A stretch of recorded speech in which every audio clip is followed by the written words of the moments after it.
Coming up on DC News Now, police shooting and killing a man in Maryland after an alleged arson and stabbing. What we're learning about the encounter.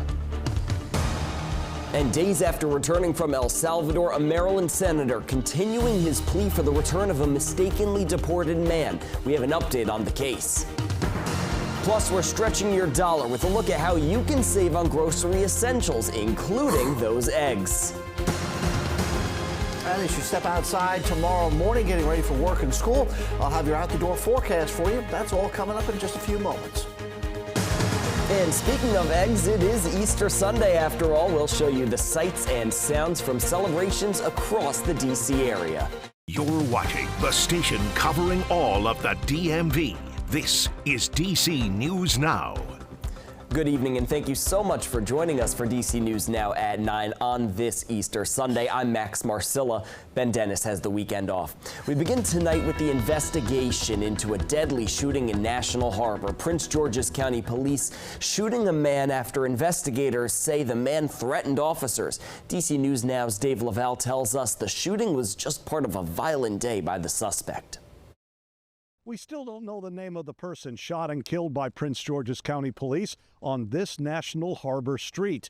But at this point, police believe the officers were justified in their actions. Loud, quick. Ohio's Claire O'Donnell describes the gunshots she and her teammates heard when two police officers fired their guns at the suspect. We were all scared, and during the volleyball tournament, we didn't know if we would have to go into lockdown or not. The shooting happened around 10 a.m. Sunday while the tournament took place at the nearby Gaylord Convention Center. Just very scary and just didn't know what was going to happen. Police said two officers fired their guns after the suspect approached them with a knife. That suspect was struck. That suspect is now deceased. Ron Callender and his wife Ijama live near where the shooting happened. I didn't know what was going on. I heard a whole bunch of police. I heard helicopters. I actually called 911. The shooting ended what had been a violent day by the suspect. A Sunday morning fire badly damaged a third-floor home at the River Point Apartments in Fort Washington. Police say the suspect set the fire after he stabbed two people in it. He then drove back to National Harbor, where police say he lived. We do know they were known to each other. The last report had the two people stabbed listed in critical but stable condition. Crazy world, yeah, for sure. The two officers involved have been placed on administrative leave pending the outcome of the investigation.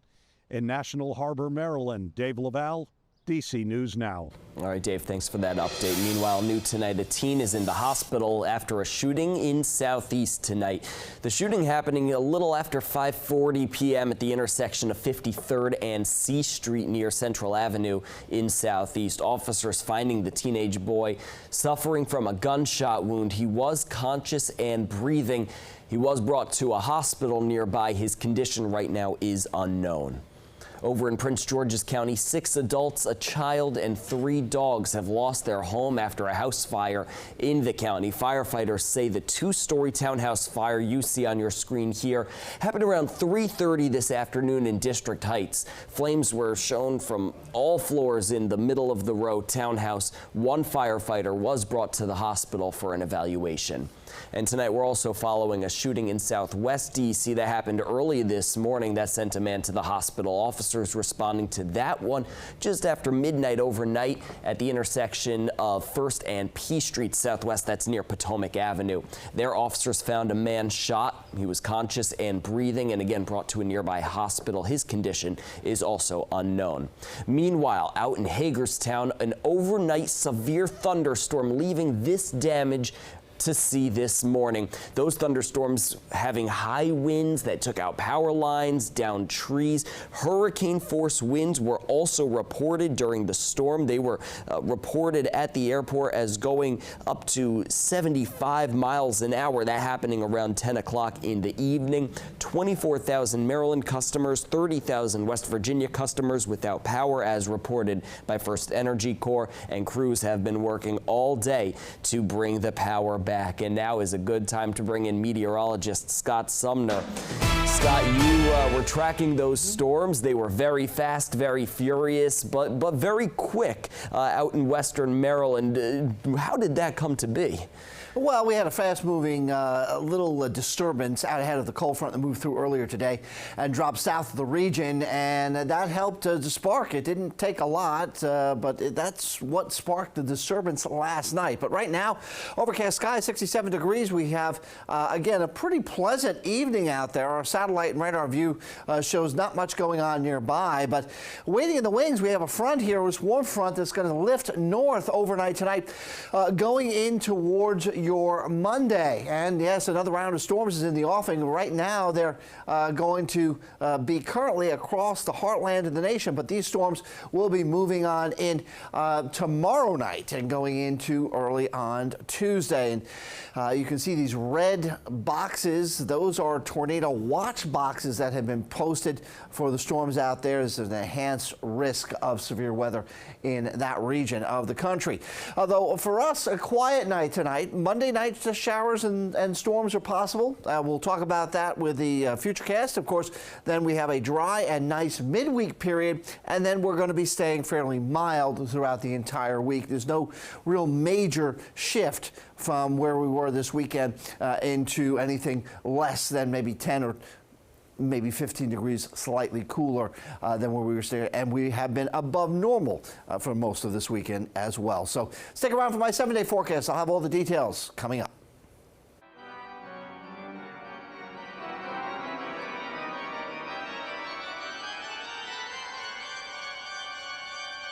And those are the sounds of Easter Sunday. That, of course, just a snippet of the National Cathedral's organ recital they had this afternoon for their services. Now, they held services in celebration of Easter all day there, first starting at 8 this morning, then another one at 11:15, and at 4 o'clock they had a choral performance from the Cathedral Choir. All right, we're taking a turn now to our continuing coverage of the case of a mistakenly deported Maryland man. New details tonight, the government confirming that Kilmar Abrego Garcia has been moved to his own room in a different detention facility, and he's no longer in the El Salvador notorious prison known as Secot. Maryland Senator Chris Van Hollen met with Abrego Garcia last week, just coming back from El Salvador. That meeting comes more than a month after Abrego Garcia was detained in Prince George's County and deported to Secot. But the Trump administration is alleging he is an MS-13 gang member and vowing to not bring him back. Abrego Garcia's lawyers denying any gang allegations, saying that Abrego Garcia has not been charged with the crime. This case is not just about one man. It's about protecting the constitutional rights of everybody who resides in the United States of America. He's from El Salvador, he's in El Salvador, and that's where the president plans on keeping him. Meanwhile, the Supreme Court has ruled that the Trump administration needs to facilitate Abrego Garcia's return, but a federal judge says it is not shown that it's doing that. And looking ahead on the high court, the Supreme Court is set to hear arguments in a Montgomery County case on Tuesday. At the core of the case, whether to allow parents to opt their children out of lessons that use books with LGBTQ+ characters. Now, at issue are 5 books in the curriculum aimed for K-5 readers, including Prince and Knight, which has 2 men fall in love. A group of parents argue the books don't align with their religion and they want an option to opt out of the lessons. But MCPS has refused, and so far, lower courts have agreed with the district. Meanwhile, in Prince George's County, police say 3 people lost $95,000 in a bank fraud scheme, and now police are issuing a warning. They say victims are receiving text messages like this one you see there on your screen. It appears to be their bank warning them of a potential fraudulent charge. Police say the suspect will urge the victim to call a phone number, then tell that person to move money into an ATM or a gift card, which police say the suspect would then steal. Investigators say if you get a similar text, you should call your bank directly and then call police. DC News Now is your local election headquarters, and we're looking ahead because voters in the Commonwealth are just weeks away from early voting in multiple primary elections.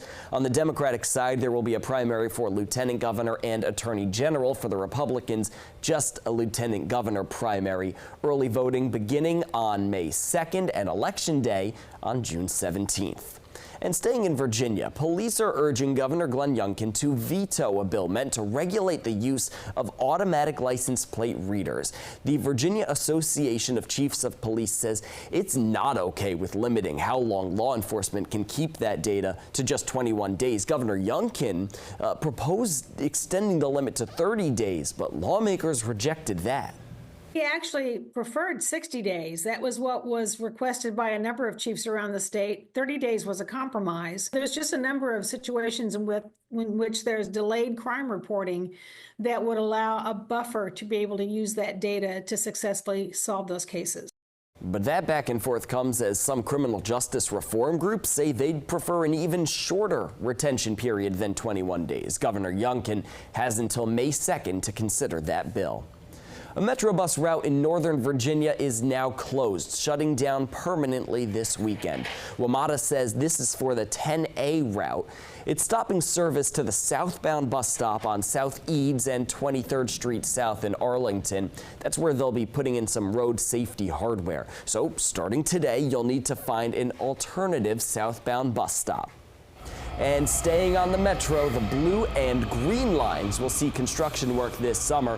From July 5th through the 26th, there will be track work done on the southern end of the blue line. That means no service between Franconia Springfield and DCA. And then between August 2nd and 31st, work will be done on the southern end of the green line. That will mean no service there between Southern Avenue and Branch Avenue. Still to come on DC News Now, we're helping you stretch your dollar with a look at several staple grocery items, where you can find the lowest price on things including eggs and chicken. And spring is here, and it is ushering in pollen and pests. A reminder, it's time to restart those tick checks. You're taking a live look outside at the National Cathedral this Easter Sunday. It's quiet after a long and busy holiday. Hope you had a good one, but stay with us. We'll have more news and weather after the break.